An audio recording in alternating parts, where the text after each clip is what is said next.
What's it sound like? His is on.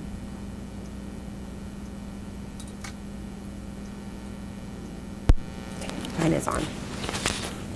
All right, so we're here today to interview Ms. Kunihiro for the Keepers of the Flame Oral History Project. Okay, so we're just going to start with the very basics from the beginning. So I'd like you to tell me your name, and if you could spell it for us, because that helps the transcriber, that would be really great. So just your full name and spell it, please. Mitsuo Kunihiro. It's M-I-T-S-U-O and K-U-N-I-H-I-R-O. Very good. Do you have a middle name? S. Well, just leave it that way. Secret. And where were you born? I was born in L.A. That was in 1918. But we lived in a place called Westmoreland down by the border in the Imperial Valley. And then during the summertime, all the wives used to come up because it's so hot down there. And that's why I was born in LA in 1918. Were your parents migrant farmers? My dad was. Well, when he came here, well, he was with a lot of other East Bay kids.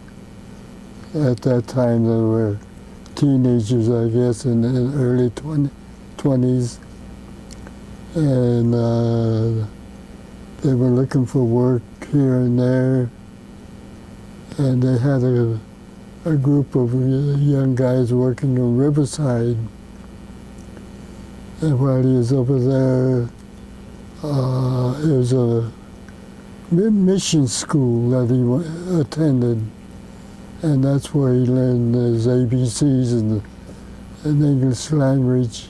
Wow. And he was there for a few years. So he picked up the language pretty well.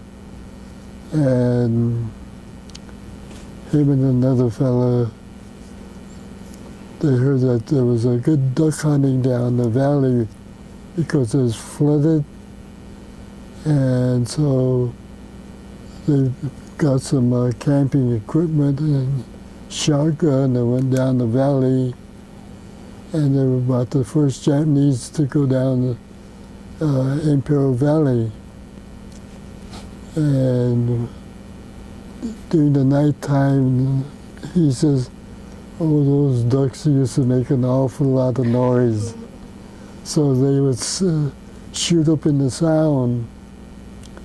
And then when they woke up in the morning, they saw dead ducks all over, so they picked them all up, took it into town, Brawley, and gave it to the merchants and people around there.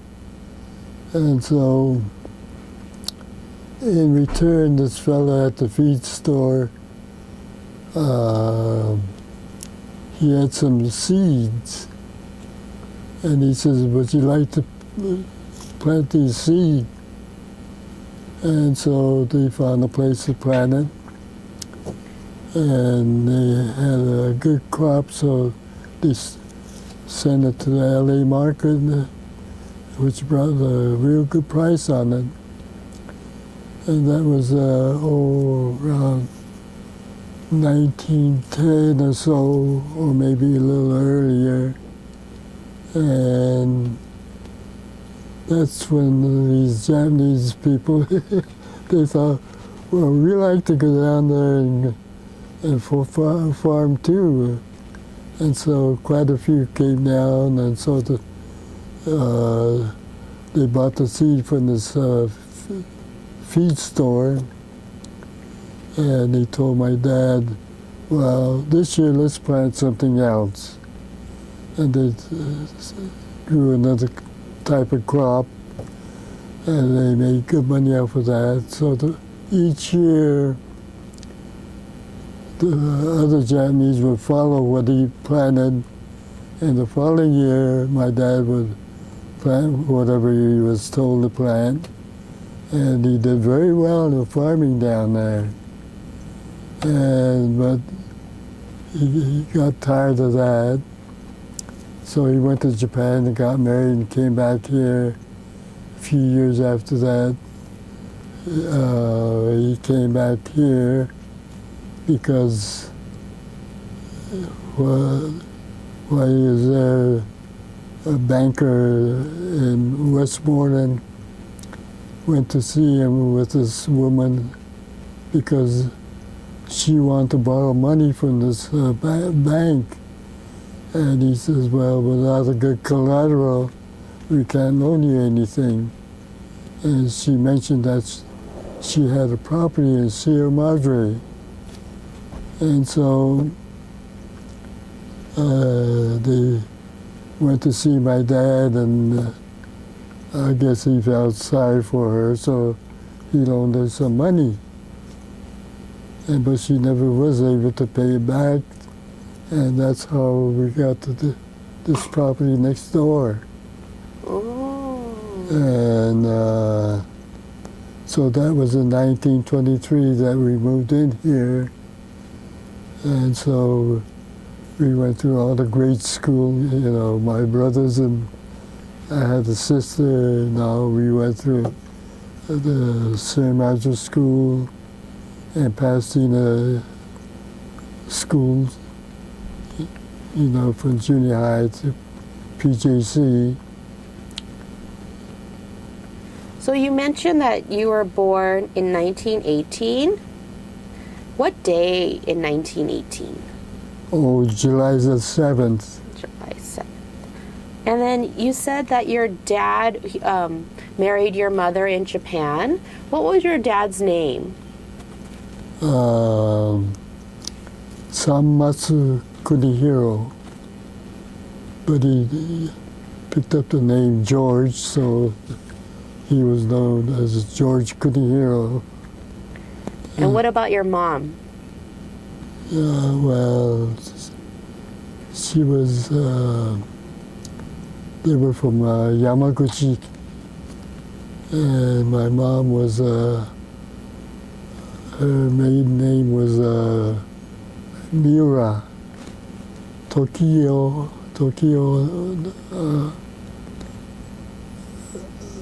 Miura.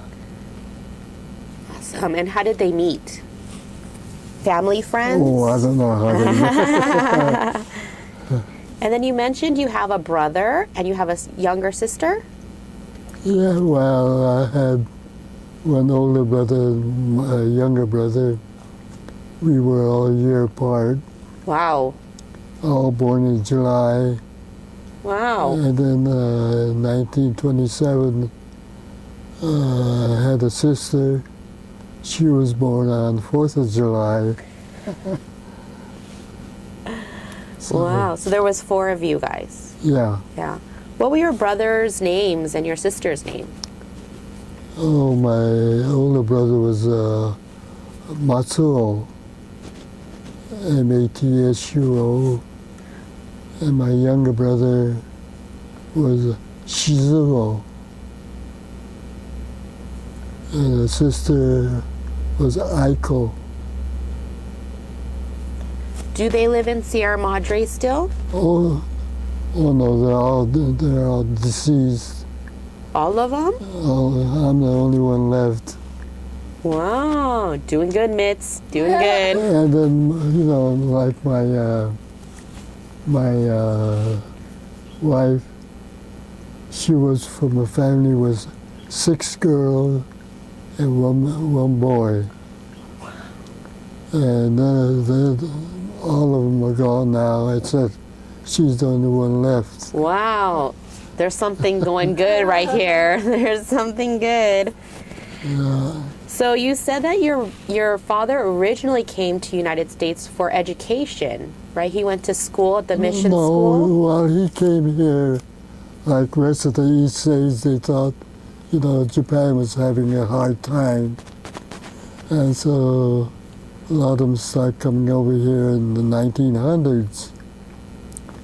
And he was one of the first group that came here. And they were having a hard time trying to find work or make a living. They didn't know the language or anything, but I give them a lot of credit for, picking up everything, having families and bringing up the Nisei bunch. And I think the Nisei has done very well themselves. Very well. Very well. Definitely. Wow. So then, so your dad came here to make a better life, and then he went back to Japan, met your mom, then they came back, and then about 1923. So you were probably, what, 5 years old when you moved to Sierra Madre? Yeah. Yeah, 5 years old. So what was it like in Sierra Madre? Were there a lot of houses here already? Oh, no, there was a lot of, it wasn't too many people here. Maybe about, I would say about a couple of thousand people. And were a lot of the people merchants, businessmen, farmers? Well, this town is a quiet little place. The people had little orchards, Everybody in Southern California, they came to Southern California to raise citrus. That was the big thing. And most of the big growers were around, east of, I would say, starting east of LA, going south to Orange County. There's mostly orchards all over the place. It was known for its citrus, like orange, grapefruit, and lemon, and those kind of things. Did your father grow those as well? Oh no, that was too big of a competition. And in farming, I guess, what he did pretty well in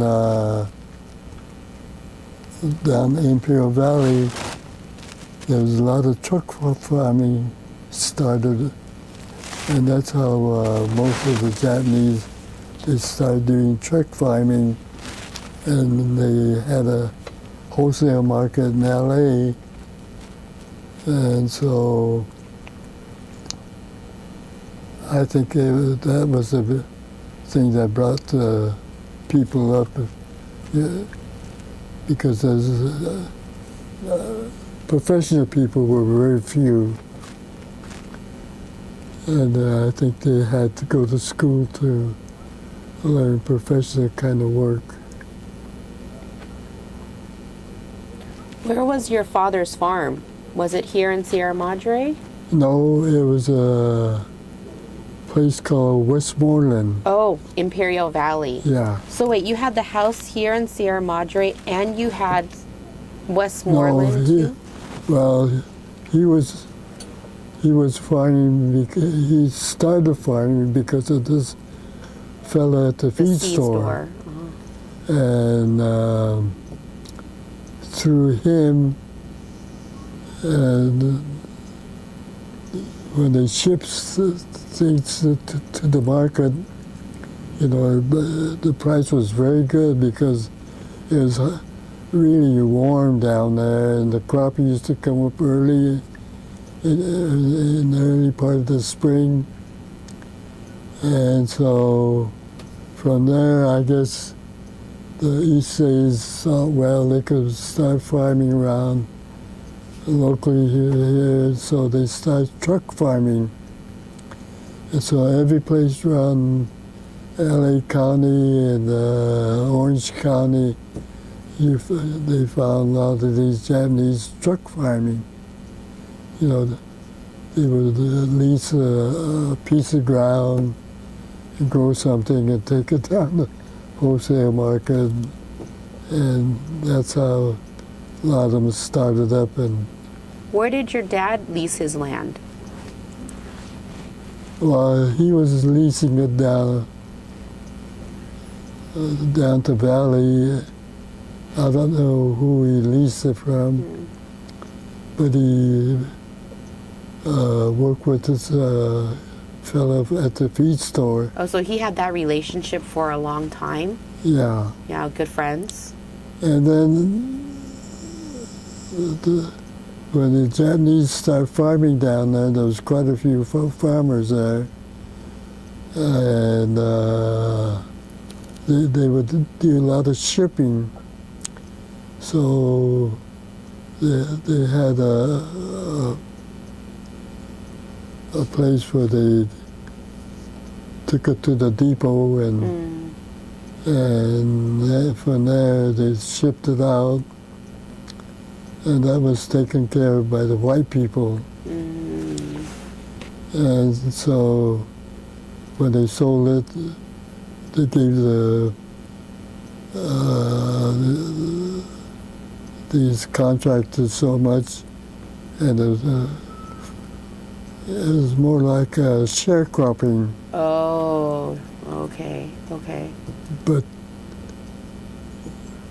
a lot of the sharecropping, they took advantage of the Japanese farmer.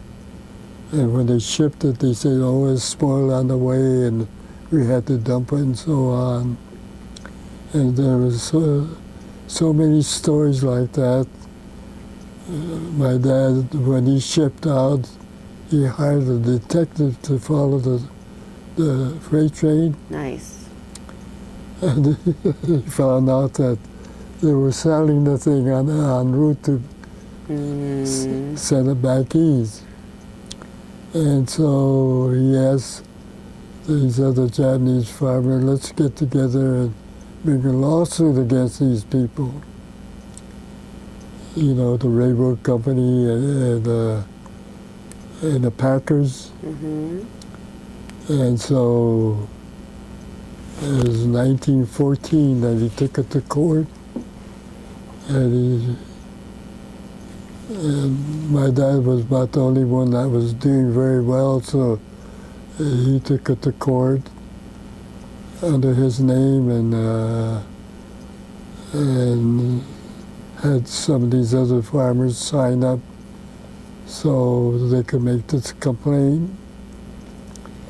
And he took that to court in 1914 to the Supreme Court to 1924. Wow. And at that time, when in 1924 we lived next door, and he had a phone call from his lawyer saying that he says, I'm sorry, we lost the case. Oh, no. And so I asked my dad, how much was the case? He says, oh, it was a $5 million case. And so $5 million at that time was a lot of money. It's still a lot of money. Yeah.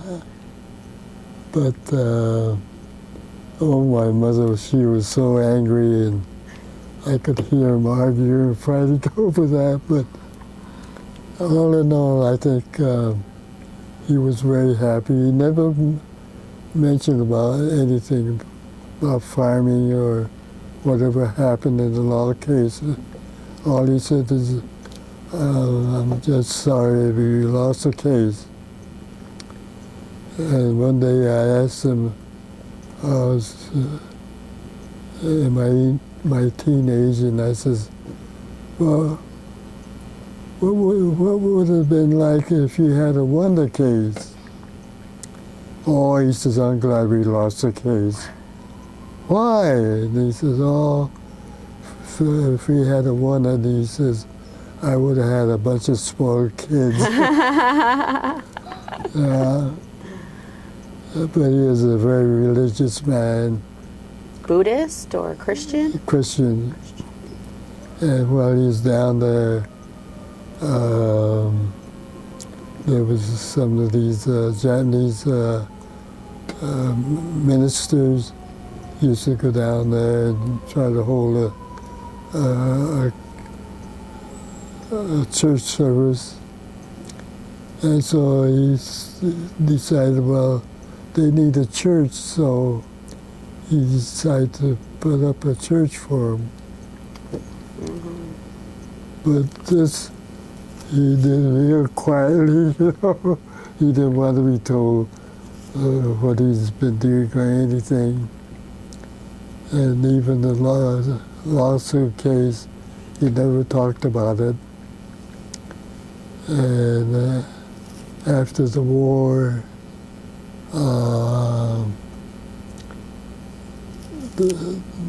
at the LA Community Center, they were asking for artifacts, you know, if you have anything from what you had before the war, would you like to bring it up and we'll start a museum? And so when I came back from overseas, a German family gave me a couple of books. And one was a whole story about Hitler, and the other story, excuse me, about the life of Hitler and all this other group. Wow. And also they gave me a beautiful big Nazi flag. Wow. And so I took very good care of it and brought it home. And I was staying and living in a place up here, a German family, and it had a nice estate up here. And I showed them this Nazi book and the flag. And they, oh, he wanted so bad. Wow. But I took it down to LA and said, well, I'll donate this for the Japanese museum. But then I thought, well, I'd like to get it back. And about 10 years later, I went to LA to try to get it back, or they started a museum. And I says, I'd like to see it. And, they said, we send it up to San Francisco Museum. Oh. So I went up there to see if I could get it back. And so they took me to the warehouse. And gee, there was stacks and stacks and stacks of stuff that people took over there for, the artifacts. And they said, oh, you're welcome to look through that. If you could find it, you could have it. Oh, did you look for it? No, I was up there for a couple of days and went over to the museum to look at it, but when I saw those stacks, I thought, oh, it's impossible. It's like a needle in a haystack. Yeah. Wow. That's crazy. So did you and your brothers or and your sister help your parents, like working or anything like that? Oh, well, my dad he started gardening, and then he started a florist in Pasadena. And so, there was a piece of ground there, and he used to raise all kinds of different flowers and things. And when the war broke out, we lost all that. So then he came back. Oh, this is after the war. He started this florist. Well, he was, when they came back, all the East Aides were looking for work, and they got there was a lot of Japanese working in a place, hygiene places, because it's all run down during the wartime. And I guess East Asians and these days all went into gardening or working in fruit stands. But I think we did all right for ourselves. How old were your parents when they came out of camp? Oh, gosh. I don't know. I guess my dad was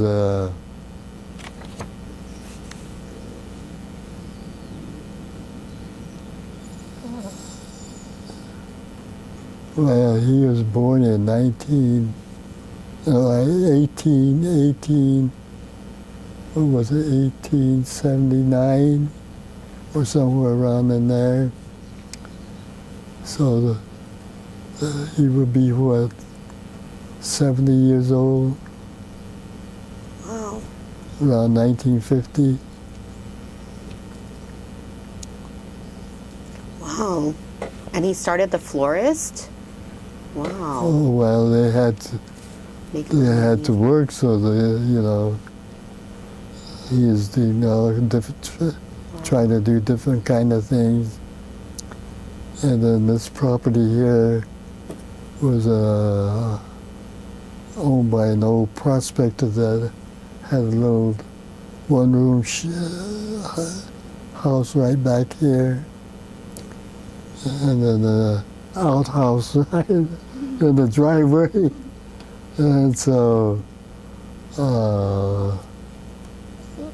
the front part of this place, well, this Charlie Chantry that lived here, when he died, they named that Chantry Flat up here in Arcadia after his name, Chantry Flat. But as a prospector, he tried to build a rock house right in front here where this house is right now. And it was, he had all the sides built, All he needed was a roof and the floor and the windows put in. But during the wartime, the people came over and they wanted the rocks, so they could build a rock garden. And so they started tearing this rock house down. And so when we came home, there was the big boulders were on the bottom part of the thing. So we had rocks all over the place. And people used to come and ask if they could have those big rocks. So I said, help yourself, And then this property was up for tax delinquent sale in LA, So I went to the auction and I made a bid for it and I got this property. Wow. So it made it nice that my dad and my parents lived next door and I had this place and we was living in this place up here by the canyon at this estate. And I had two kids by then, and we was living in the garage apartment. And I thought, oh, gee, we need a house real quick because another daughter was going to be born. So I had this house built then. I looked around for a contractor to build it, and there was one that was advertised. They said they could build it in a month time, so I had them build this house and we moved right in. Wow. So you said you have 3 kids? uh, four girls, and one son. 5. Wow. 5. Wow. And I met 2 of them. I met Linda and Janet. Yeah. And then what are the other names? of the kids? Oh, there's Alice, who lives in Doherty. And then my other daughter lives in Burbank.